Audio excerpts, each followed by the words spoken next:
Good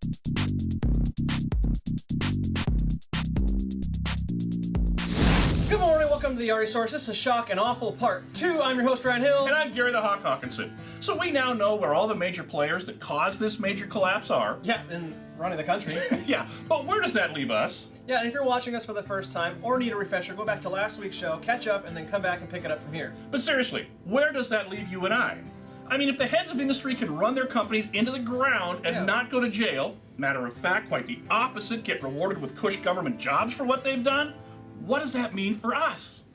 You see, in life, there's checks and balances, consequences for your actions. Even if the Justice Department can't get it right, there's still consequences. It's like this. Let's take a bank robber. The bank robber goes and robs a local bank. He does this several times and steals lots and lots of money. And then finally he's caught. But the justice system can't find him guilty because of circumstantial evidence. So one could argue that there's no consequences for his actions. He didn't pay for them, right? Well, not so much. For every action, there's an equal and opposite reaction. Remember that? Isaac Newton was right. Bad guy, the robber, may have not paid for his actions, but don't get it twisted. Consequences will come, maybe not to him, but somebody will pay. That's life, that's nature, and that's how it works. So who pays? Well, how about the bank tellers that were held up at gunpoint? They have an emotional consequence that may follow them the rest of their lives. Or how about the taxpayer that funded the police and the justice systems that failed to do their job? They just wasted a lot of money that may have been better spent on infrastructure or public works. How about the bank patrons? They pay consequences of higher fees and interest rates because the bank never got their money back. Point is, someone, if not the proper person, will pay in our situation with our economic mess. Since the original perpetrators didn't pay, guess who will? Yep, you got it. You and I. Well, we already have in many ways. Pensions have been cut, millions of families have lost their homes, and millions more have lost their jobs, not to mention that we're on the brink of a full-fledged government collapse. And don't say it'll never happen here in America. I agree it's not likely, but it already did happen back in 1971, right here. See, if you owned a U.S. Treasury bond back in 1971, for every $35 you had, the U.S. government promised to give you 1 ounce of gold. Then the U.S. government defaulted on that promise. They told us that they are not going to give us any gold for our Treasury bonds. And yes, even then, there were consequences to pay. Runaway inflation, price of oil went up tenfold, and someone had to pay. And again, it was the U.S. citizens. But back to 2011. Haven't we suffered enough? Yes, we have. But what doesn't add up is this. The government collects nearly $2 trillion a year in taxes. Out of that $2 trillion, roughly $300 billion goes to the interest payments on the debt. That leaves a lot of money on the table. So why are we even discussing a new debt ceiling? I will tell you why, and this all comes full circle. We now know who's running the country, the Treasury, and the Fed. Guys that basically ran their companies into the ground while stealing millions of dollars. So it wouldn't be too far off to say that they are now doing the same thing that they did with their individual companies, but now with the government and our nation. Think about it. Just like the bank robber, if he goes unchecked, guess what? He continues to rob and steal. The same theory applies here, but on a much larger level. Now, our bank robbers have gone unchecked and they continue their shenanigans, but on a much larger scale.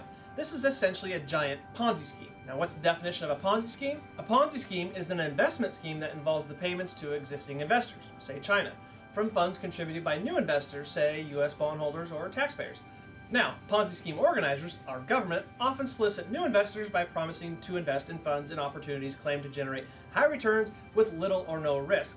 Sounds like our failed mortgages that we already sold off. In many Ponzi schemes, the fraudsters focus on attracting new money, i.e., raising the debt ceiling, to make promised payments to earlier stage investors, again, China, and the leftover money is used for personal expenses instead of engaging in legitimate investment activity. And once again, the crooks, government officials, they get what they want all at the expense of the people, you and I.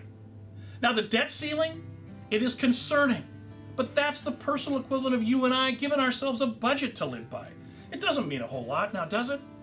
What we are more concerned with, and what all of you should be concerned with, is what the hell is going to happen when China and other investors give us a lending limit. See, America's been operating on what we got rid of years ago, stated income and stated asset loans. Now the world's underwriters, China, like in our industry, are saying 2 words: no more. We want to see the proof in the pudding. America, where's your assets and income? Show me proof. I want to see your last 2 years' tax returns and 2 months' bank statements. And like most of our clients, they don't have them. And if they do, they look really, really poor. So what happens then? Well, just like in our industry, you get denied and the flow of money gets turned off. There's no more loans. And then ultimately, in a brilliant stroke of poetic justice, the American government will request a loan modification from its creditors because it can't afford to pay the loan back and they've lost all their equity. And because they've gone unchecked, they'll continue to do what they do. raise the debt ceiling, continue to borrow and print money until they collapse the entire operation, just like they did when they were running their respective companies. These are the consequences for their actions. We can't stop it. It's too late. These transgressions have already occurred. The question now is, what will be the consequences if you and I continue to sit idly by and do nothing? Who knows? It remains to be seen. American citizens have yet to respond. I hope we respond in the right way, really for all of our sake and for our children's sake. Again, guys, please don't take this as fear-mongering. We're just truly fed up with all of this. We'll get back to the nature of our specific industry, real estate, but if we don't address this current economic crisis now, we won't have a real estate industry to speak of. So we feel that it's important to spread the word now. Please do so by forwarding today and last week's show. There's only one more group more powerful than the banks and the government. That's the people, you and I. See you next week. I'm Ryan Hills. And I'm Gary the Hawk Hawk.